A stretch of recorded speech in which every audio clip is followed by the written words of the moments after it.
테슬라 주가가 많이 상승했습니다. 실적은 나빴는데 주가가 오히려 엄청나게 상승을 했어요. 그런데 그럴 만한 이유가 있었습니다. 일론 머스크가 지분 25% 확보를 위해서인지는 몰라도 주가를 올리기로 작정했구나 라고 저는 느꼈거든요. 그것 때문에 주가가 크게 올랐다 라고 볼 수 있어요. 물론 너무 많이 올랐기 때문에 지금 사야 된다 이런 말은 아니겠지만, 일론 머스크가 주가를 작정하고 올리면 어떤 일이 벌어질까, 사람들이 그거에 환호하지 않았나 라고 보고 있어요.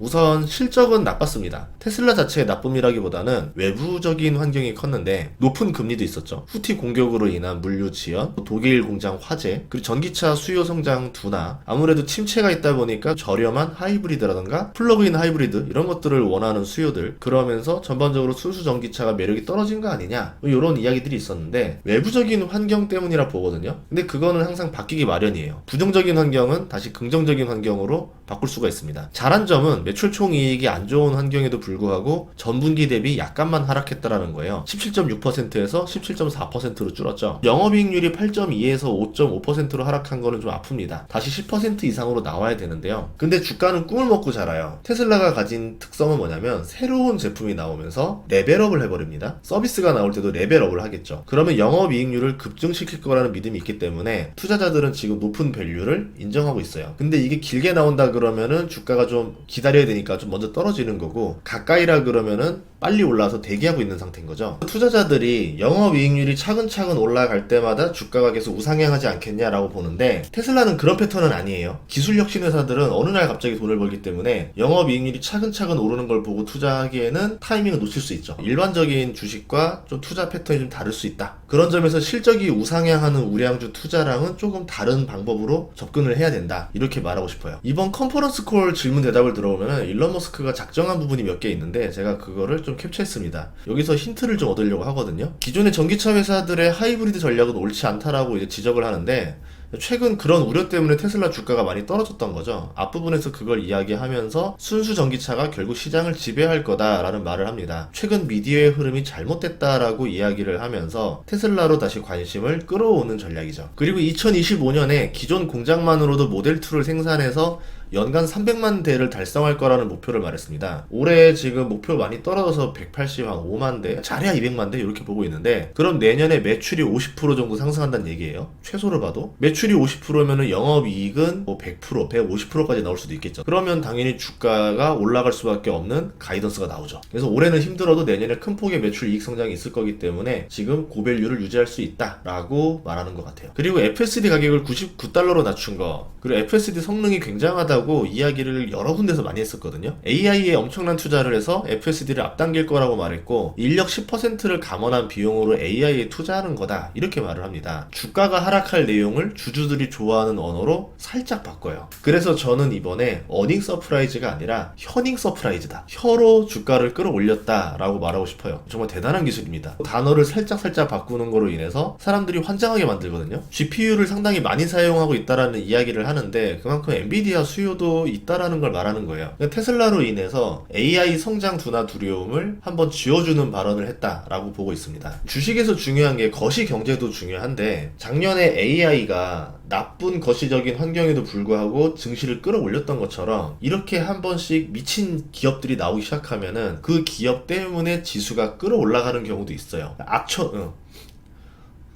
축구를 하는데 굉장히 나쁜 악조건들이 있지만 그날 따라서 엄청난 실력을 보여주는 선수가 하나 둘이 나오면은 게임을 바꿀 수도 있는 거죠. 그렇기 때문에 빅테크 같은 기업들은 어떤 패턴으로 움직이는지를 잘 봐야 됩니다. 제가 주가를 올리기로 작정했다라고 생각했던 게 뭐냐면은, 테슬라가 가장 강한 강점, 주식에서 고밸류를 받는 장점 중에 하나가 비용 절감 능력이거든요. 공장 가동률 감소랑 여러 악조건에도 마진을 개선할 수 있었다라고 굉장히 광고를 합니다. 배터리도 그동안 주가 하락 요소였는데 배터리로 인해 생산 확대가 지연되고 있는 거 아니냐, 이런 질문이 있었어요. 근데 사이버 트럭 생산량이 주당 1000대가 나온다. 배터리는 그거보다 넉넉히 있어서 전혀 배터리로 인한 문제가 있는 게 없다 라고 이야기를 하고 이 배터리 생산량이 앞으로 엄청나게 많아질 거다 라고 이야기를 합니다. 테슬라가 4680 배터리를 자체적으로 많이 대량 양산을 할 수 있다가 되면은 오히려 이제 배터리 셀을 파는 회사들 입장에서는 부담이 갈 수가 있겠죠. 또 로버트 옵티머스는 크게 기대하지 않고 있는 소재였는데 내년 말에 외부에 판매할 수도 있다라고 말을 하면서 희망을 심어주죠. 그러면 2026년부터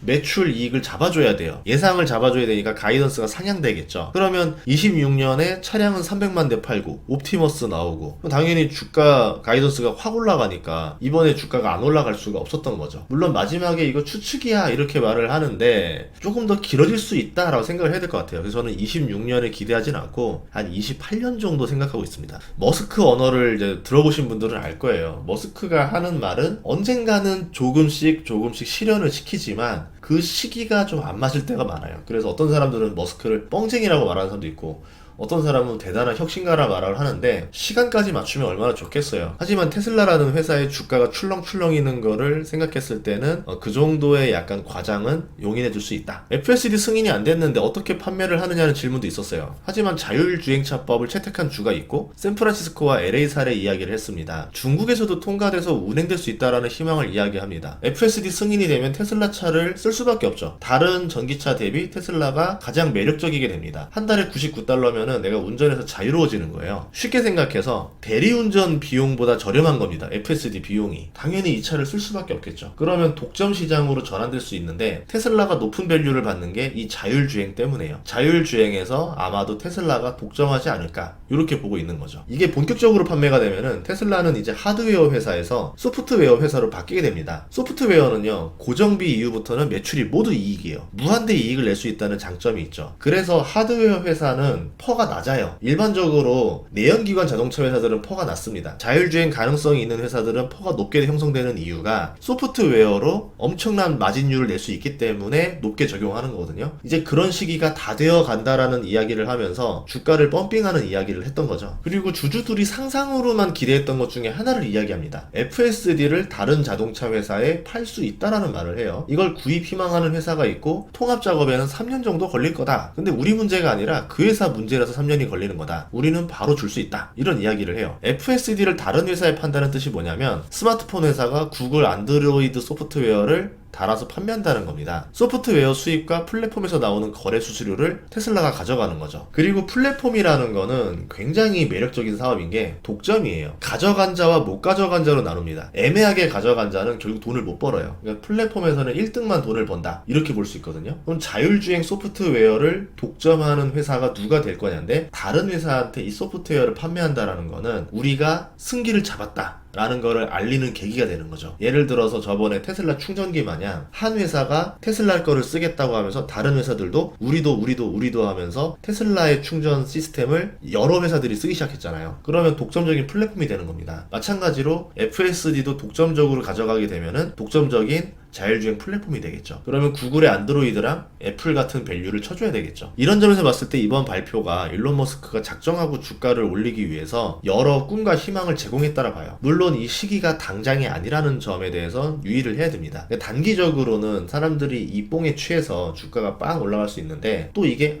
당장 얘기가 아니구나, 꽤나 긴 이야기구나 라고 하면 주가가 또 서서히 빠질 수가 있겠죠. 그렇기 때문에 얼마나 빠른 시일 내로 현실화될 수 있는 건지를 참고하면서 가이던스를 보고 투자를 해야 되지 않을까라고 생각이 됩니다. 그래서 기업이 발표하는 리포트라던가 뉴스만 보지 말고 컨퍼런스 콜 녹취 통화록 같은 것들이 있거든요. 그거를 이렇게 번역해서 보면서 지금 이런 얘기들을 다 했구나, 이래서 주가가 이렇게 올랐구나, 이런 것들을 참조하면서 투자를 해야 내가 올바른 투자를 할 수 있을 거라 봐요. 그러지 않으면은 대체 시간에 왜 이렇게 오르는 거야? 이건 너무한 거 아니야? 이거는 좀 너무 고평가인 것 같은데? 이렇게 판단할 수도 있겠죠. 그래서 미국의 주요 기업들의 컨퍼런스 콜 이제 녹취록 같은 거는 한 번씩 보면은 투자에 도움이 된다 말씀드리고 싶었습니다. 그리고 주식 공부가 어렵다 생각하시는 분들이 있는데 제가 이번에 스파르타 4기 강의 시작했거든요. 여러분들 많이 신청해 주시면은 좋을 것 같아요. 99강이니까 확실하게 여러분들 주식 실력 키울 수 있습니다. 다음 시간에도 좋은 정보로 찾아뵙겠습니다. 구독과 좋아요, 알림 설정 부탁드릴게요. 고맙습니다.